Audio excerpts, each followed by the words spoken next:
The Life of Anne Catherine Emmerich. Chapter 5. First Communion and Subsequent Trials. 4 years elapsed between Anne Catherine's first confession and First Communion. As the great day approached on which she was to receive the real body and blood of her Lord for the first time, the burning love of her heart, which had hitherto, all her life long, found its vent in communicating spiritually, knew no bounds. She felt that she could never do enough in preparation for so high an honor. The greatness of her desire for the heavenly food could only be measured by the intensity of her anxiety that her soul might be found worthy of being the habitation of her Lord. She now made a particular examination of every hour of her past life with yet greater zeal than for her first confession, in order that no trace of sin should remain in her soul. Her fears lest self-love should have blinded her to her faults returned with tenfold force, and to them was added the further alarm lest her subsequent confessions might not have been made with all the candor and completeness required by God. She had never lost the conviction that of all children in the world she was the naughtiest, and her humility on this point would admit of neither excuse nor mitigation. She besought her parents, with tears, to assist her in discovering all the sins that had ever stained her conscience, saying, "I will not suffer a secret nor a fold to remain in my heart. Were an angel to come to me in whom I could discern one hidden corner, I should be forced to believe that the devil had some share in him, for the enemy of souls loves to conceal himself in the nooks and secret places of our hearts." It is not to be wondered at that Anne Catherine should have approached the greatest of all sacraments with an overwhelming sense of loving awe, since from the day of her baptism, which it will be remembered was also the day of her birth, the Blessed Sacrament had ever had so powerful an attraction for her, that when in its vicinity, she experienced a mysterious sensation of joy and well-being physically as well as spiritually, and from that time had never entered a church without being accompanied by her guardian angel, and learning, from his worship of the divine goodness, the kind of reverence with which mortals should adore in his presence. Her visions constantly instructed her in the greatness and magnificence of this mystery, and our blessed Lord himself did the same. The knowledge she thus gained had imbued her with so deep a veneration for the priestly offices of the Church, that nothing upon earth appeared worthy in her eyes of comparison with them.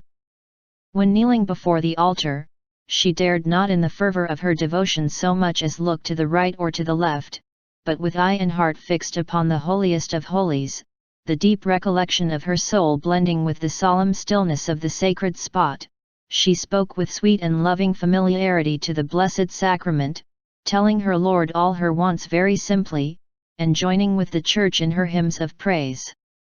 As, however, she could not get to the church so often, or for as long a time as she could have wished, she invariably turned spontaneously, during her nocturnal prayers, towards that place which was her heaven upon earth, a church which she knew to contain the tabernacle of her Lord. When the day of her communion had arrived, Anne Catherine kept her eyes shut the whole way to the church, that they might see nothing which could distract the recollection of her spirit. Her one thought, her one longing was to give herself utterly into God's hands, and to dedicate every force of her body and soul to His service. Her confessor declared that at her first communion she made very few requests. Her principal prayer was that God would make her a good child, and that she should do nothing but what He wished her to do. That the utter and perfect resignation with which Anne Catherine surrendered herself into God's hands found favor in His sight, is sufficiently proved by the marvelous results which the reception of the Blessed Eucharist produced in her heart. Divine love was thereby kindled within her into such a burning flame, that this child of 12 years old felt herself driven to embrace a life of mortification and self-renunciation, which for ingenuity of penitential austerity could not have been surpassed by all the combined wisdom of the severest orders of religious and the anchorets of the desert. How this strange and rugged destiny was carried out, with what heroism of soul, depth of understanding, and perfect interior as well as exterior self-possession the sequel will show. She had no guide and director but the illuminations and operations of this heavenly food. All those byways which serve to entice the affections of mankind towards created objects and detach their hearts from God, she put away from her at once with a strong hand, so that God, who had now deigned to take up his habitation within her heart, might alone rule over and possess it. From this day forth, says Overberg, the spirit for self-abnegation and self-humiliation became yet more deeply rooted in her than before, for she was firmly persuaded that without mortification no one could give himself over entirely to God, and it was her personal love of Jesus Christ which taught her this truth. She also often made the remark how much the mere love of creatures impelled men to undertake and persevere in difficult and laborious enterprises. Then why, she would say, should not the love of Jesus incite us to do a great deal more? Anne Catherine practiced mortification in all her senses.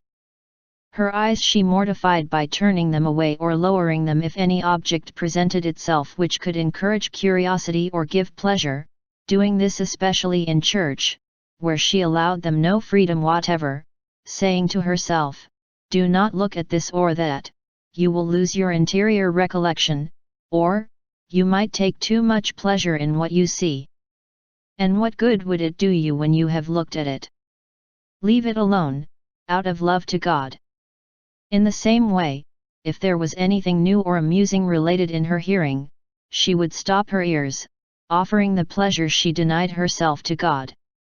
With the tongue she practiced mortification, by imposing silence upon herself when there was something she particularly wished to say, and also in not eating different kinds of food which she fancied, in which latter practice she had a double mortification, for her parents seeing her refuse to eat of this and that dish, imagined she was whimsical, and chid her sharply for being dainty. Her feet came in for their share equally. If she felt a desire to go hither or thither, she said to herself, unless duty or charity called her, "No, I will not go, it is better to stay away for the love of God. If I went, I might have to repent of it hereafter," and she also adopted a practice, in the same intention, of making the whole of the Coesfeld stations of the Cross, a long distance over a very rough road, barefooted. Her inclinations she thwarted in every possible manner, not allowing herself many a little pleasure which she might innocently have enjoyed. She contrived to punish her body also in a multitude of ways, flogging herself with nettles, and wearing pieces of knotted rope, or chains, round her waist next the skin. For a long time it was her custom to sleep upon 2 pieces of wood, placed across one another in the shape of a cross, that so she might never know what it was really to rest. After receiving Holy Communion she had a vision, in which she saw herself dwelling in the catacombs, in the companionship of Saint Cecilia, and assisting at the worship of God with her. "I knelt," she described it, "on the ground in a subterranean place like the inside of a mountain, amongst a great many other people. Lights were burning against the walls, and 2 candlesticks were lit upon a stone altar. There was a tabernacle on this altar also of stone, with a stone door.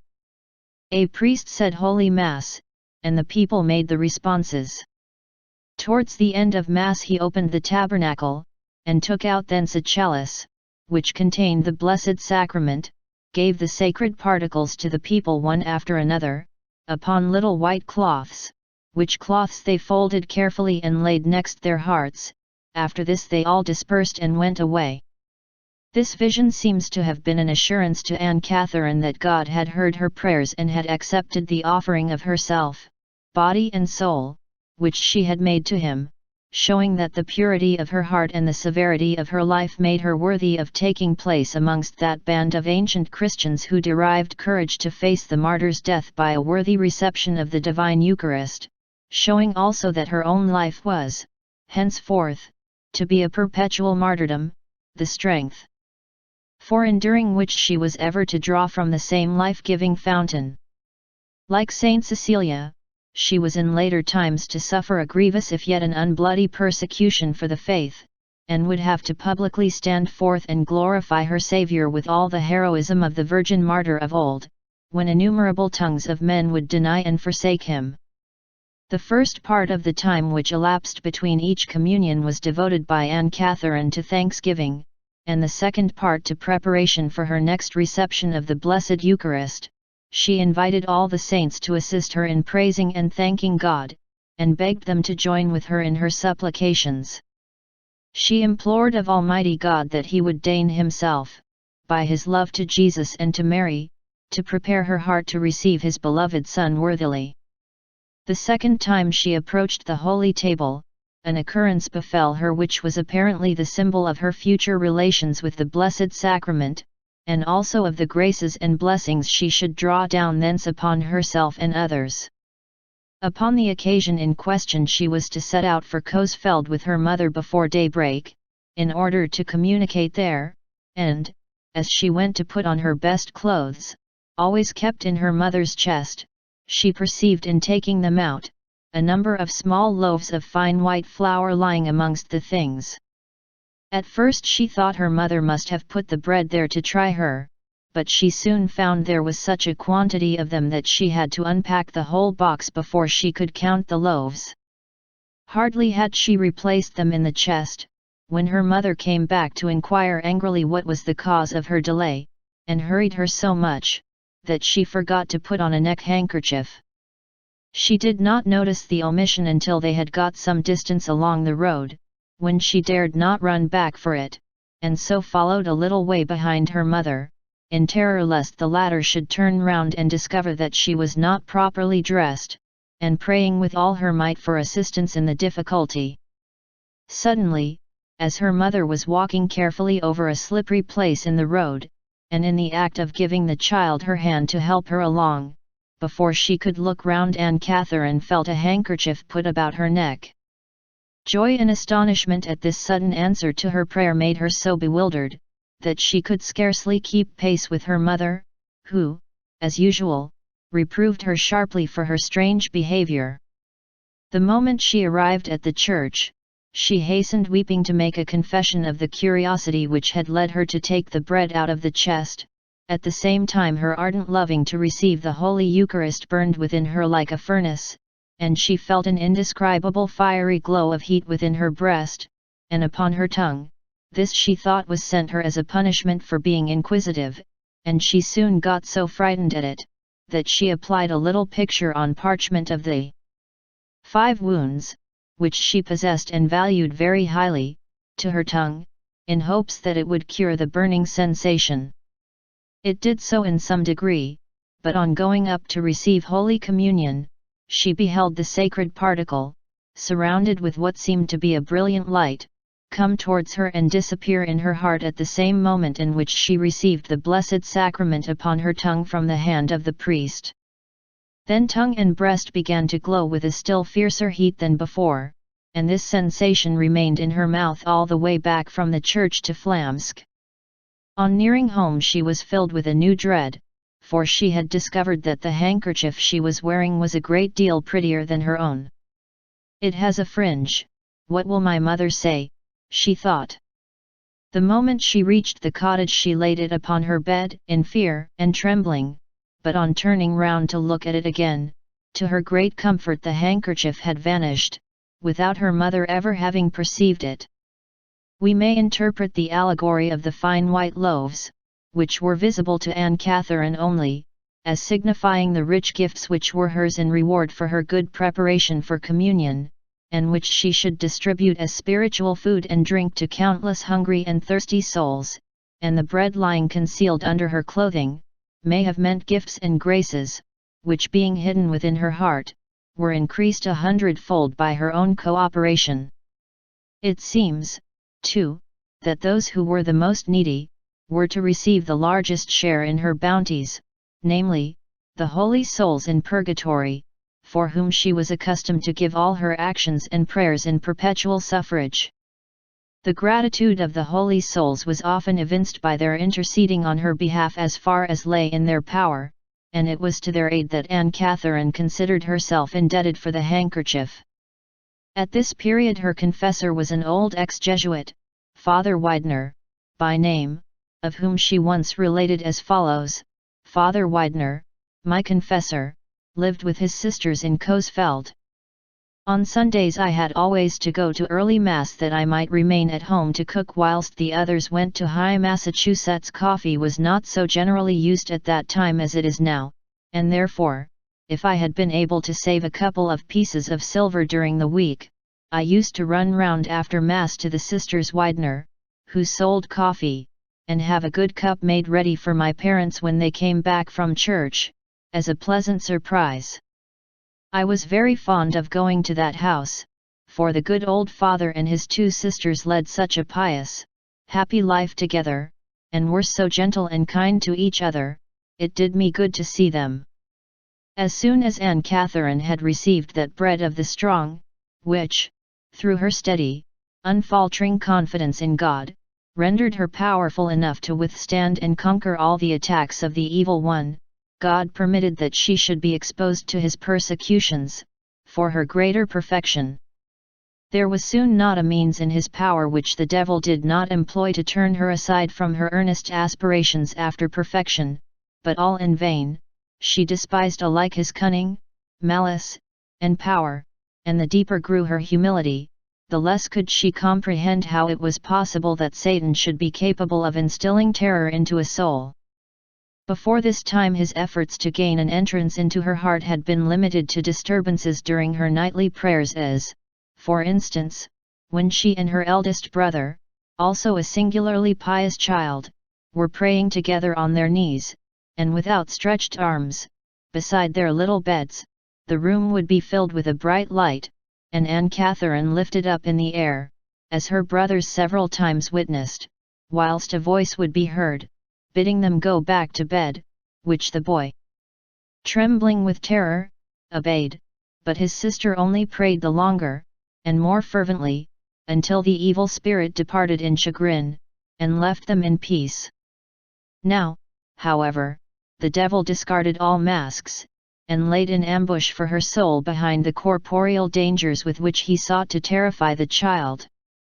Alluding to these occurrences, she tells us that, when quite young, I was often in extreme peril of my life, but God always came to my assistance and rescued me, and I was then given inwardly to understand that such dangers are never accidental, but are allowed by Almighty God to overtake us for our good, at some unguarded moment in which we have not kept ourselves recollected in His presence, or have fallen into some fault through carelessness. Thus I could never believe in the theory of chance. Is not God always our shield and defense, unless we stray from His side? His angels are ever near us, ever ready to watch over and protect us, if we prove ourselves worthy of their care. The devil is equally on the lookout for our souls. His emissaries are unceasingly beside us, spying and listening to all we say, do, or think, that they may bring about our ruin, and, therefore, if they gain any power over us and work us any ill, it is because we have not sufficiently trusted in God our Father, not sufficiently implored His protection, not shown ourselves to be sufficiently grateful children to such a loving parent. The first instance of the devil's temptations I recollect was one day that my father and mother were out, and had left me in charge of the house, bidding me not to leave it. When they were out of sight an old woman came in, and, whether out of curiosity, or in order to do something behind my back which she should not have done, I know not, she said, "Run across into the garden and fetch some pears, quick, before your mother returns." I fell into the temptation, forgot my mother's injunctions, and ran with such haste into the woman's garden that I stumbled up against a plough that was hidden under some straw, and fell senseless to the ground. In this state my mother found me, and brought me to my senses again by a sound whipping, but I felt the pain of the blow on my chest for weeks, and some time after I was taught that the devil had made use of that old woman's bad disposition to tempt me into an act of disobedience by means of the greediness of my nature, and thereby to place my life in imminent peril. This event impressed upon my mind more deeply than ever the necessity for mankind to learn how to mortify themselves in their appetites and inclinations. The devil's fury was specially excited by the sight of Anne Catherine's unintermitting nightly prayer. He sought to turn her from it by terrifying noises, apparitions, and even by personal violence. She sometimes felt herself seized by the feet with icy hands, hurled to the ground or lifted up to an alarming height. Although this treatment would cause her an involuntarily feeling of very natural terror, she never for all that lost her composure, but prayed the more vigorously, until she had conquered her enemy, and then returned to the same spot where he had just maltreated her, saying, "Thou wretched one, thou shalt not drive me away. Thou hast no part in me." These interruptions occurred the most frequently when Anne Catherine was praying for the holy souls, or when she performed an act of penance, but as she was never without interior direction as to how she should encounter the devil, and was generally surrounded visibly by her beloved souls, who overwhelmed her with words of thanks for the consolation accruing to them through her assistance, every attack from the evil one served only to redouble her courage and exertions. The old cross erected in a field on the top of a high hill has been alluded to before as a favorite place for the child's midnight prayer, and the way to this hill led along an extremely narrow path. In the middle of this path she often found a horrible animal with a huge head, somewhat resembling a dog, confronting her. At first she trembled with fright, and turned back a few steps, but recollecting herself, she made the sign of the cross, and walked on boldly towards the monster, though her hair stood on end with terror. She flew rather than walked towards the old cross, the beast running by her side and occasionally making a snap at her. By degrees she overcame all fear at him, and drove him away by the fervour of her prayers. Another night, in the same spot, the devil, finding it impossible to shake her firmness through fright, incited a bad man to lie in wait for her beside the cross. He, however, was equally powerless against her, and Anne Catherine, with the aid of her good angel, speedily drove him away out of her sight. Sometimes also the devil tried to kill her by flinging her into a pit, into a bog, or into a deep pond, holding her under water in hopes of suffocating her, but her angel invariably came to the rescue, and landed her safely upon the edge. These diabolical persecutions contain a deeper meaning than we should be tempted to suppose at first sight, for we see therein not only the rage and malice invariably displayed by the citizens of hell against one of God's chosen instruments, but also the accomplishment of Anne Catherine's earthly mission, namely, of drawing the whole fury of hell upon herself, and thus warding it off from others whose guilt had exposed them thereto. She stood in the stead of all criminals, of all who were in peril, all who were weak and wretched, or who would have been lost, had not some innocent person suffered and striven in their behalf. Just as she took the bodily maladies of weeping children upon herself, that they might be cured, so in the same way she stood forth to receive the whole rage of the devils, that she might bring salvation to many in peril of their souls, and all this, not merely of her own free will, but by the direction of her angel or the interior commands received in her visions. Thus she would one night make the way of the cross upon her knees to atone for the heedlessness of some sleepy-headed, lazy shepherd, who had permitted a wolf to steal into his flock, and would take upon herself the struggle with the animal to save the lives of the poor harmless sheep. Another time, when cast into a deep pond, she would be expiating a mortal sin, and robbing hell of an otherwise sure prey, and at others, when her whole soul was filled with an agony of terror at the horrible forms and terrifying pictures the evil one thrust before her eyes, she would be soothing the last moments of a dying person by thus removing the horror with which the devil sought to distract him in his agony. Satan's onslaughts became the more relentless when Anne Catherine had hindered the commission of some sin upon which he had made sure, by disconcerting his plans and ruining his plottings. Once, she says, I was going to church before it was light, and a form like that of a dog brushed past me, and as I held out my hand to protect myself, it gave me such a blow in the face that I was knocked quite off the pathway.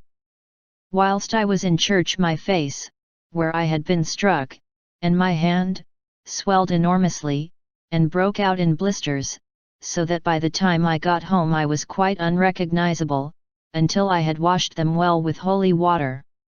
Our way to the church led across a paling, which I was obliged to climb over, and one St. Francis's Day, very early in the morning, as I came to this place, I felt some great black object trying to pull me down again. I fought with this thing until it let me go, but I felt no fear of it, and since that I have constantly found it in my way, trying to trip me up, but it has never yet succeeded. The devil also sometimes tried insidious intellectual methods of temptation upon Anne Catherine, as he found other assaults to be an utter failure, whispering suggestions in her ear that she should mitigate the austerity of her life, or practice less mortification. As soon, however, as she had discovered his artifices, she redoubled her severities. Then he laid a new snare for her, urging her on to an excess of strictness, upon which she grew more cautious, and sought the advice of her director. From this time forward to the end of her life there was not a stone which Satan left untried to seduce her from her allegiance to God, yet never once did his machinations succeed in sullying by so much as one thought the unclouded purity of a soul which God had given in a special charge to one of his own angels, and whom he led by a path too rugged and too steep to admit of the slightest breath of concupiscence finding an entrance therein.